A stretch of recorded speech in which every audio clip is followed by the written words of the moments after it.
दोस्तों नमस्कार, आदाब। फिल्मी सेपियन के इस बेहद खास प्रोग्राम एक किरदार में आपका फिर से बहुत बहुत स्वागत है। दोस्तों आज हम जिस अदाकार के बारे में बात करने जा रहे हैं उनके लिए आपने सबसे ज्यादा फरमाइश की थी 50 और 60 के दशक में। जब भी फिल्म निर्माताओं को अपनी फिल्मों के लिए किसी राजा, बादशाह, राजकुमार या नवाब साहब की भूमिका की आवश्यकता होती थी तो उनको याद किया जाता था, क्योंकि इन्होंने फिल्मी पर्दे पर राजा महाराजा के रोल करके अपनी एक अलग छवि बनाई थी। शायद उनकी सूरत, शक्ल और सीरत बिल्कुल राजाओं की तरह ही थी। जी दोस्तों, आज हम बात करने जा रहे हैं बंगाली और हिंदी सिनेमा के जाने माने अदाकार प्रदीप कुमार साहब की। प्रदीप कुमार साहब 1950 के दशक के सबसे सफल अभिनेताओं में से एक थे, जिन्होंने 1947 की फिल्म अलकनंदा, 1952 में आनंद मठ, 1953 में अनारकली, 1954 में नागिन,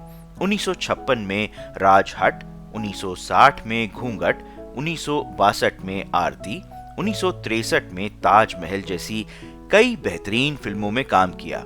एक समय ऐसा भी था कि उनकी बॉक्स ऑफिस पर 10-12 फिल्में साल में आती थीं और किसी न किसी थिएटर में उनकी कोई न कोई फिल्म जरूर चलती रहती थी। प्रदीप कुमार साहब को एक ऐसे अभिनेता के रूप में याद किया जाता है जिन्होंने 1950 और 60 के दशक में अपनी ऐतिहासिक भूमिकाओं से दर्शकों का मनोरंजन किया। उनके आकर्षक अभिनय से सजी अनारकली, ताजमहल, बहू बेगम और चित्रलेखा जैसी बेहतरीन फिल्में आज भी दर्शक नहीं भूल पाए हैं। 4 जनवरी 1925 को कोलकाता, बंगाल में सीतल बतब्याल के रूप में जन्मे प्रदीप कुमार जी का बचपन से ही एक्टिंग में जाने का मन था और इसी के चलते उन्होंने काफी छोटी उम्र से ही स्कूल के नाटकों में हिस्सा लेना भी शुरू कर दिया था। लेकिन प्रदीप कुमार साहब के पिताजी उनके इस दिशा में जाने से खुश नहीं थे। अभिनय की दुनिया में उनका सफर 17 साल की छोटी सी उम्र में एक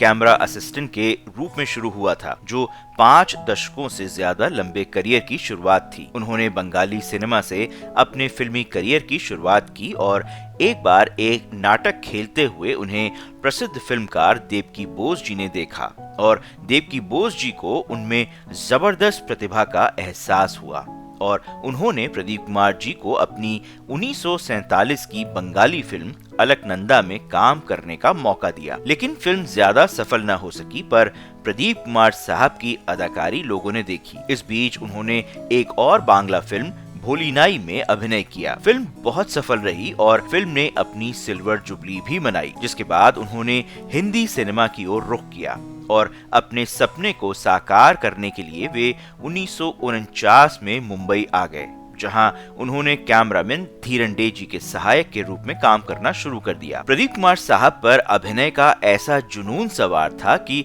उन्होंने हिंदी और उर्दू सीखना भी शुरू कर दिया और अपने हिंदी उच्चारण और उर्दू के तलफ्फुज पर ध्यान दिया। वर्ष 1952 में उन्हें फिल्म आनंद मठ में नायक की भूमिका निभाने का अवसर मिला। इस फिल्म में उनके साथ पृथ्वीराज कपूर साहब, भारत भूषण जी, गीता बाली जी जैसे बड़े कलाकार मौजूद थे। इस फिल्म की सफलता के बाद वे हिंदी फिल्मों में बतौर अभिनेता अपनी पहचान बनाने में सफल हो गए। वर्ष 1953 में प्रदीप कुमार साहब ने फिल्म अनारकली में शहजादा सलीम की भूमिका निभाई, जो दर्शकों को बेहद पसंद आई और इसके साथ ही वह ऐतिहासिक फिल्मों के लिए निर्माता निर्देशकों की पहली पसंद भी बन गए। वर्ष 1954 में प्रदर्शित फिल्म नागिन की सफलता के बाद वह प्रशंसकों के पसंदीदा अभिनेता भी बन गए। इस फिल्म के गीत मन डोले मेरा तन डोले, मेरा दिल ये पुकारे आजा आज भी दर्शकों के बीच काफी लोकप्रिय है। वर्ष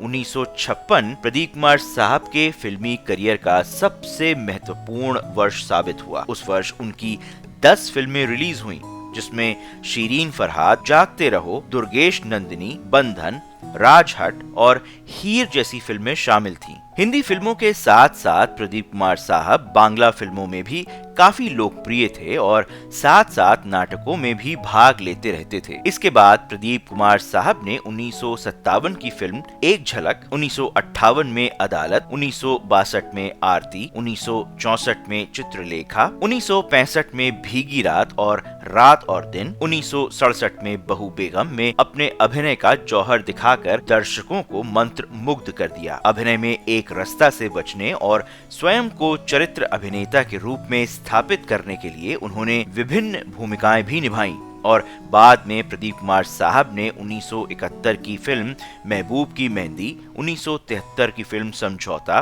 1976 में दो अनजाने, 1978 में खट्टा मीठा, 1981 में क्रांति और 1983 में रजिया सुल्तान जैसी कई सुपरहिट फिल्मों से दर्शकों के दिलों पर राज किया। प्रदीप कुमार साहब की फिल्मों का ऐसा कमाल था कि फिल्म एक बार थिएटर में लगती थी तो फिर सिल्वर या गोल्डन जुबली मनाकर ही उतरती थी। उन्होंने अपने हिंदी फिल्मी करियर की शुरुआत हेमेन गुप्ता साहब की 1952 की फिल्म आनंद मठ से की थी, जो बंकिम चंद्र चटर्जी जी के उपन्यास का रूपांतरण थी। इस फिल्म में पृथ्वीराज कपूर साहब, भारत भूषण जी, गीता बाली जी और अजीत साहब भी प्रमुख भूमिकाओं में थे। फिल्म की सफलता ने प्रदीप कुमार साहब के लिए अवसरों के द्वार खोल दिए। बीना राय जी के साथ 1953 की फिल्म अनारकली, फिर वैजंती माला जी के साथ 1954 की फिल्म नागिन, बीना राय जी के साथ ताजमहल जो 1963 में आई थी, उसके बाद 1967 में फिल्म बहू बेगम,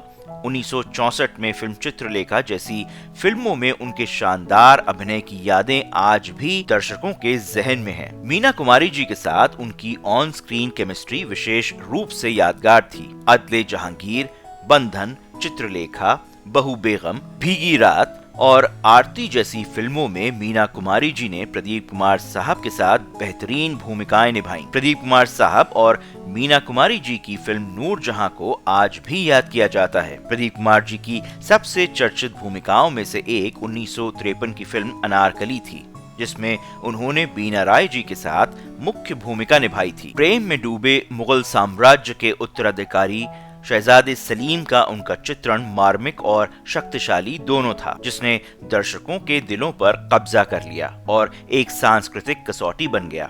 उन्होंने मधुबाला जी के साथ भी 8 फिल्मों में काम किया, जिसमें से 1956 की फिल्म राजहट, 1956 में ही फिल्म शिरीन फरहाद, 1957 में गेटवे ऑफ इंडिया, 1957 में यहूदी की लड़की और 1961 में पासपोर्ट जैसी फिल्में बहुत बड़ी हिट रहीं। उन्होंने संबंध, महबूब की मेहंदी, रजिया सुल्तान और गांधी जैसी फिल्मों में कई चरित्र भूमिकाएं भी निभाई। एक और अविस्मरणीय प्रदर्शन 1954 की फिल्म नागिन में था, जिसमें उन्होंने वैजंती माला जी के साथ अभिनय किया था। फिल्म की अनूठी कहानी और मधुर संगीत ने कुमार साहब के सम्मोहक अभिनय के साथ मिलकर इसे एक बड़ी हिट और फैंटेसी रोमांस की शैली में एक क्लासिक बना दिया। इसके बाद उन्होंने वी शांताराम जी की फिल्म 1954 की सुबह का तारा, अमेया चक्रवर्ती साहब की 1954 की फिल्म बादशाह, जीपी सिप्पी साहब की 1955 की फिल्म अदले जहांगीर में मीना कुमारी जी के साथ, एसपी ईरानी जी की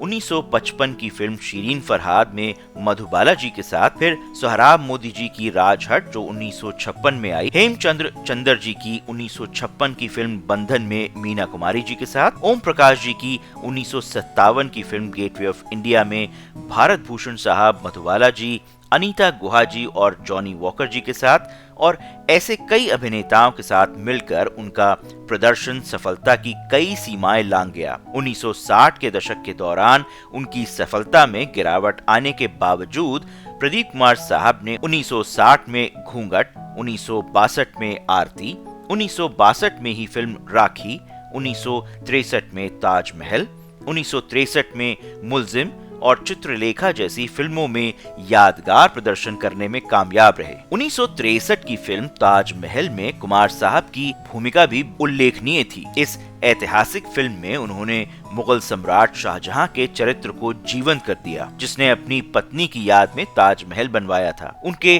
सूक्ष्म अभिनय ने प्रेम और हानि से जूझ रहे शासक के चित्रण में गहराई ला दी। 1967 की फिल्म बहू बेगम में कुमार साहब ने मीना कुमारी जी के साथ स्क्रीन साझा किया और उनकी अदाकारी अभिनय में मास्टर क्लास थी। कुमार साहब ने 1969 में संबंध और महबूब की मेहंदी जैसी फिल्मों के साथ चरित्र भूमिकाओं की ओर रुख किया। उन्होंने 1990 के दशक तक फिल्मों में छोटी और चरित्र भूमिकाएं करना जारी रखा। 1972 की फिल्म समझौता, फिर 1973 में जलते बदन, 1974 में हवस, 1975 में चैताली और प्रतिज्ञा, 1976 में दो अनजाने, 1977 में धर्मवीर और खट्टा मीठा जैसी फिल्मों में बेहतरीन अभिनय किया। प्रदीप कुमार जी पर फिल्माए गए गीतों की तो अपनी ही एक कहानी है। सिनेमा घरों में उनके ऊपर फिल्माए गाने धूम मचा देते थे, चाहे वह 1952 की फिल्म आनंद मठ का वंदे मातरम गीत हो या 1965 की फिल्म भीगी रात का दिल जो ना कह सका या 1963 की फिल्म ताजमहल का जो वादा किया वो निभाना पड़ेगा या 1967 की फिल्म बहू बेगम का हम इंतजार करेंगे या फिर फिल्म ताजमहल का ही गीत पांव छू लो जैसे बेहतरीन गीतों ने प्रदीप कुमार साहब का एक अलग ही मकाम बना दिया। प्रदीप कुमार साहब की निजी जिंदगी में वे 4 बच्चों के पिता थे। एक बेटा देवी प्रसाद कुमार और 3 बेटियां रीना, मीना और बीना बैनर्जी। उनकी विरासत उनकी बेटी बीना बैनर्जी के माध्यम से जारी है, जो फिल्मों और टीवी धारावाहिकों में अपने चरित्र भूमिकाओं के लिए जानी जाती हैं। फिल्म उद्योग में उनकी विरासत उनके पोते सिद्धार्थ बैनर्जी तक फैली हुई है, जिन्होंने बॉलीवुड में सहायक निर्देशक के रूप में काम किया और 2000 की फिल्म हाउसफुल 2 और 2013 में हिम्मत वाला जैसी फिल्मों में योगदान दिया। प्रदीप कुमार साहब ने बहुत सारी फिल्मों में काम किया और अपना खूब नाम भी कमाया, लेकिन वे अपने फाइनेंसेस को अच्छे से संभाल नहीं पाए। आखिरी दिनों में वे काफी बीमार रहने लगे और उन्हें लकवा भी मार गया था। ऐसा सुनने में भी आता है कि उनके बच्चों ने भी उनसे मुंह मोड़ लिया था, जिसका गम उनको मरते दम तक था। एक साक्षात्कार में प्रदीप कुमार जी ने ये बताया था कि उनकी पत्नी के निधन के बाद शायद ही उनके बच्चे उनसे कभी भी मिलने आए। अपने आखिरी दिनों में उनकी रिहाइश भी जाती रही, जिसको देखते हुए कोलकाता के एक बिजनेसमैन ने उन्हें अपनी बिल्डिंग में एक फ्लैट रहने के लिए दिया। लंबी बीमारी के बाद प्रदीप कुमार साहब का निधन 27 अक्टूबर 2001 को कोलकाता में हुआ। एक बड़ी अजीब बात यह है कि जो अदाकार फिल्मों पर एक सम्राट, राजा या शहजादे का किरदार निभाता था, वह अपने आखिरी दिनों में मुफलिसी का शिकार था, लेकिन उनका काम अभिनय के प्रति उनकी प्रतिभा और समर्पण का प्रमाण है। उनके अभिनय ने भारतीय सिनेमा पर एक अमिट छाप छोड़ी है, जो अभिनेताओं और फिल्म निर्माताओं की भावी पीढ़ियों को प्रेरित करती रहेगी। भारतीय सिनेमा में उनके योगदान के सम्मान में प्रदीप कुमार साहब को 1999 में लाइफ टाइम अचीवमेंट पुरस्कार से भी सम्मानित किया गया। प्रदीप कुमार साहब हिंदी और बंगाली सिनेमा दोनों में एक शानदार शख्सियत थे। 1950 और 1960 के दशक में ऐतिहासिक किरदारों के उनके चित्रण को हमेशा बेहद सम्मान के साथ याद किया जाएगा। दोस्तों, ये था प्रदीप कुमार साहब के बारे में आज का एक किरदार का ये एपिसोड। दोस्तों, हमें बताइए कि आपको ये एपिसोड कैसा लगा, और अगर आप भी अदाकार प्रदीप कुमार साहब के बारे में कुछ बातें जानते हैं तो हमें जरूर बताएं। हमें यह भी बताइए कि आपकी प्रदीप कुमार साहब की सबसे पसंदीदा भूमिका या सबसे पसंदीदा गीत कौन सा है। आपसे गुजारिश है कि इस वीडियो को लाइक करिए, शेयर करिए और फिल्मी सेपियन चैनल को सब्सक्राइब भी जरूर करिए। एक बार फिर से आप सबको फिल्मी सेपियन के प्रोग्राम एक किरदार वीडियो देखने का बहुत बहुत शुक्रिया। धन्यवाद।